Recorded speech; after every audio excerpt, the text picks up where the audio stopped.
We're on the edge of a global catastrophic disaster. Human conflict, nuclear bombs, natural disasters, chemical and biological warfare. Without warning, the world as we know it can come to an end. 6 days ago, these volunteers entered a 10-week experiment designed to see if they can survive and rebuild after a simulated global disaster. Their world, constructed to mirror what survivors could experience if a viral outbreak left Los Angeles and the rest of the planet devastated. The volunteers' backgrounds and skill sets represent a cross-section of modern society.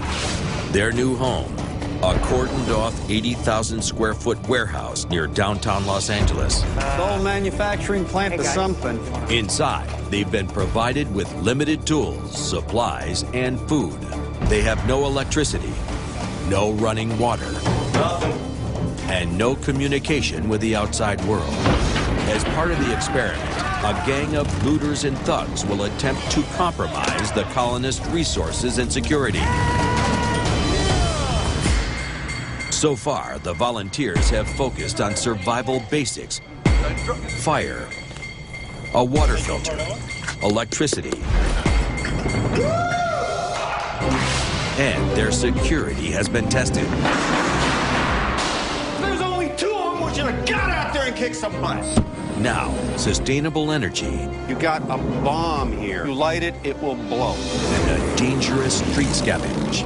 Drop that or I'll shoot you. What we got, you go on back.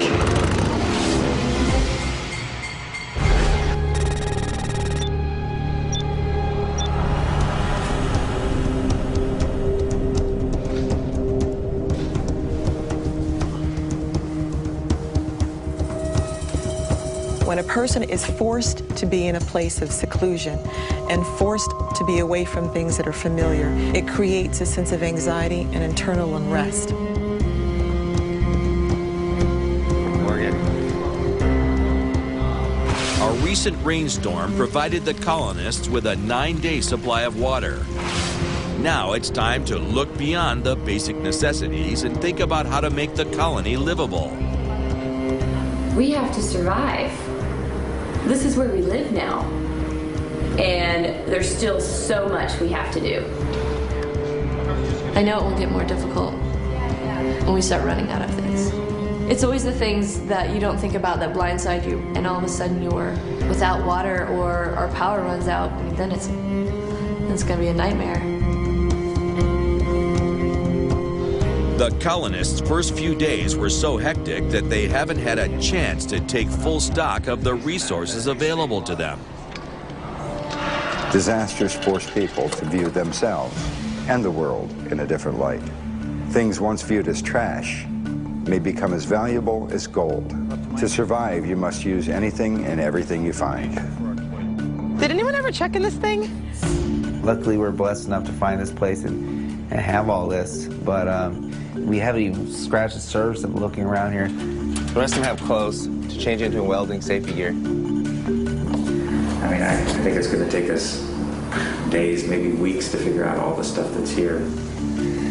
John C. discovers a crate in the side room. So I saw him back over here. I wonder how long this has been sitting here. I know. Let me get it for you. Stand back.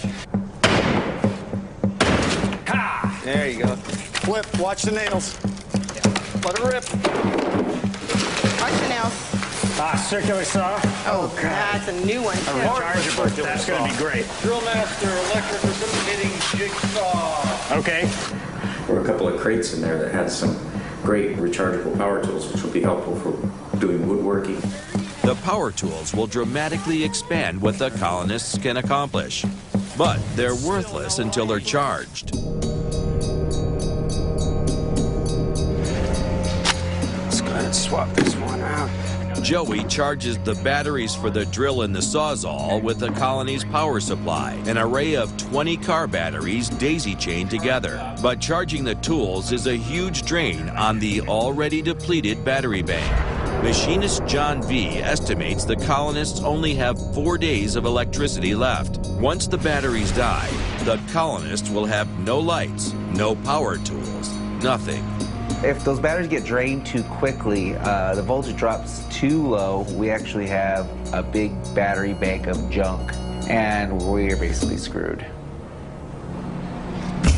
Finding a way to recharge the battery bank takes precedent over every other project. The batteries are getting really low, Mike. I think we've got to come some sort of generation. I'm thinking about an idea to run a small engine and run an alternator. A simple generator can be made from a small engine, a pulley, and a car alternator. To create electricity, the engine's drive shaft must turn the pulley, and the pulley must spin the alternator. Just like in a car, the alternator is designed to convert mechanical energy generated by the spinning pulley directly into electrical energy, which is exactly what the colonists need to charge their batteries. Michael begins the search for an engine to be the foundation of the generator. Well, I would rather have the smallest displacement combustion engine because all we're going to do is spin an alternator. This is an alternator. It doesn't take much to spin. Okay, maybe not. The lawnmower doesn't cut it. Michael tries to get the engine of an old pressure washer running. Let's give it a shot and see. Come on. Come on. Whoa, whoa, whoa, guys. Come on, come on, on, come on. Come on, come on, come on.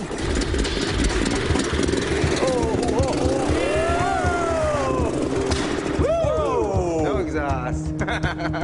The pressure washer engine works. Now Michael can start converting it to spin an alternator and generate electricity. But to keep it running, they'll need fuel. So we can run the generator either on gasoline, which we could either scavenge, siphon, maybe there's vehicles outside, but I've got to imagine that that's getting less and less plentiful. The colonists begin to search for gasoline or another source of fuel for the pressure washer engine. But it's empty. I know. It's empty, man. But I can't find it. Yeah. Not a lot in it, man. With an inventory of less than 5 gallons of gas, John C. thinks of another option. We have tons of pallets, so wood is a great option. So I think we all agree we've got to get to a more sustainable power generation. We've got to have something that's renewable. In times of disaster, resource shortages force the survivors to make do with the materials at hand. I used to live in Austria, and I lived with a family that the grandparents told me during Second World War, they and all of their friends had to convert their cars, their gasoline cars, to run on wood. John's idea is called a wood gasifier. A wood gasifier consists of 2 containers, each filled with wood scraps.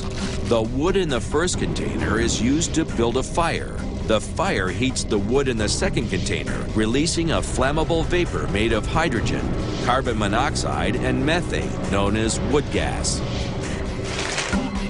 The wood gas is then piped into the pressure washer engine that will be outfitted with an alternator. The engine will run off the wood gas, just like gasoline. I mean, the gasifier is a simple technology that's difficult to control. We figure out a system like this for filling it, closing it, building a fire under it. Handyman Michael is skeptical that computer engineer John's idea will work. He's so pie in the sky sometimes. And I actually looked this up a long time ago, but I've never actually built one. The idea is great. The first step is finding containers to hold the wood.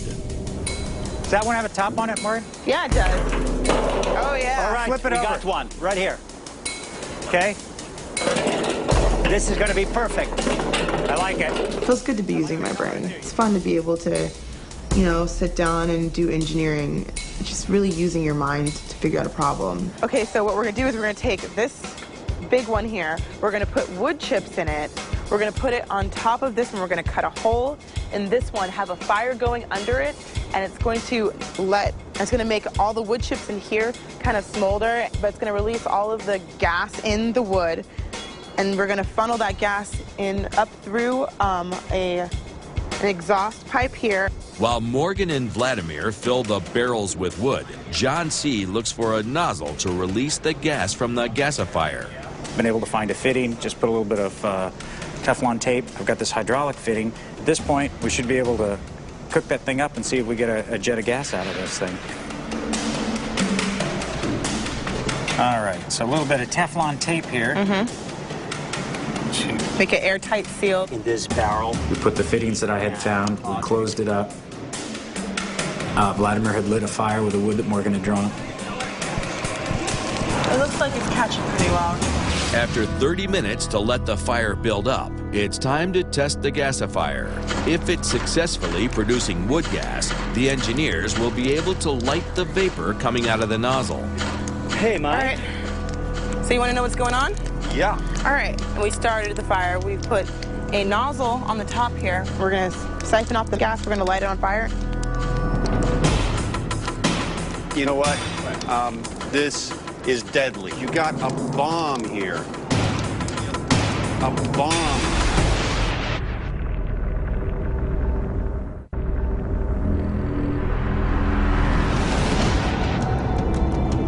The 10 volunteers in the colony are running out of power. They're working on a generator to recharge their batteries and a wood gasifier to produce wood gas, a fuel that can power the generator. Engineers John C., Vladimir, and Morgan are ready to test the gasifier prototype, but handyman Michael thinks they've ignored a potential danger. You got a bomb here. This is deadly. Michael came outside to take a look, and he kept asking the question, is this thing, are we making a bomb? Do not light this. Do not light this. If a gasifier is constructed properly, the barrel will be full of only flammable wood gas. If not constructed properly, air might mix with the wood gas, and lighting it from the nozzle could create a flashback, igniting all the gas in the barrel like a bomb. That's why we have the vent opened. It's still it looks like a pretty bomb. good gas. You have fuel in a confined space. You light it, it will blow. I don't want to hear a bang from in there. I don't need Mike to watch out for me or take care of me. Go away. The engineers dismiss the handyman and ignore his warnings. If anyone's got tequila, now is the time to speak up. Okay. I'm going to let them figure it out. I'm not going to say anything. I'm going to let them fail. I'm going to let them fail. I'm not going to save them. Let's just keep going. I know what panicked him. Not used to the fire. Fire! Look at this, smoke, whoa. They think they know what they're doing. They got PhDs or fartsy-artsy degrees. They want to cop an attitude. Little Miss Morgan says, get out of here. You know what? Blow yourself up. If the gas ignites, the project is a success. But the flame could also light the gas in the barrel, creating a deadly explosion. Burn it! Burn it!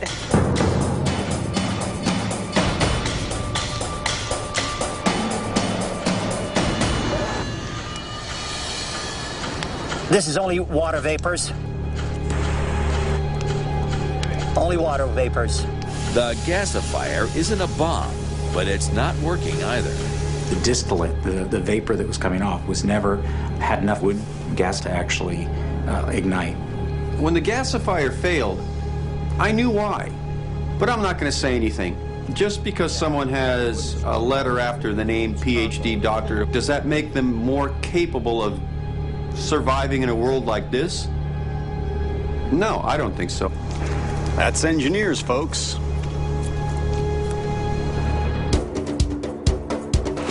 The gasifier's failure sets back the energy project.